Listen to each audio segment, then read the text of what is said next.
2023માં હું યુરોપ ગયો અને મને એટલે મારે ટ્રાવેલ કરવું હતું સ્વિટ્ઝરલેન્ડ, નેધરલેન્ડ્સ, બેલ્જિયમ, આ બધા કન્ટ્રીઝ ટ્રાવેલ કરતો, પણ ત્યાંની વિઝા નહોતી મળતી, તો મારે નોર્વેની વિઝા લેવી પડે. એટલે હું ઓસ્લોમાં 2 દિવસ રોકાયો અને ત્યાંથી મારે એમ્સ્ટરડેમ જવાનું હતું.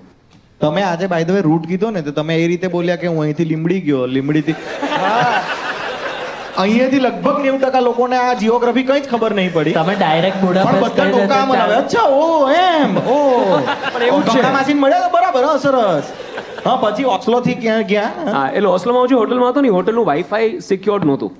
હવે મેં મારો ફોન કનેક્ટ, ત્યાં યુઝ્યુઅલી વાઈફાઈમાં પાસવર્ડ કેવું રજિસ્ટ્રેશન કેવું કંઈ હોતું નથી, યુ ડિરેક્ટલી કનેક્ટ. એટલે મેં ઓસ્લોમાં મારો ફોન વાઈફાઈ સાથે કનેક્ટ કરી લીધો.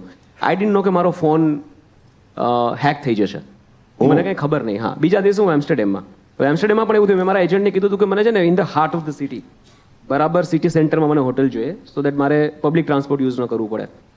એણે મને હોટલ આપી રેડ લાઇટ ડિસ્ટ્રિક્ટમાં, because that is the heart of the city.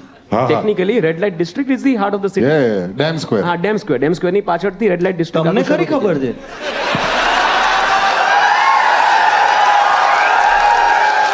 અરે વાહ. તમે કીધું કે તમને કેવી રીતે ખબર પડી કે ભાઈ તમે ત્યાં કેવી રીતે પહોંચી ગયા? મને પેલું સોંગ યાદ આવી ગયું, હમકો જો તાને દેતે થે હમ બેઠે ઇન રંગ રલિયો મેં, હમને ભી ઉनको ચુપ ચુપ કે આતે દેખા ઇન ગલિયો મેં. ભાઈ એટલે એમને બહુ જ સ્મૂથલી એ છુપાઈ લીધું કે એ ગયા હતા.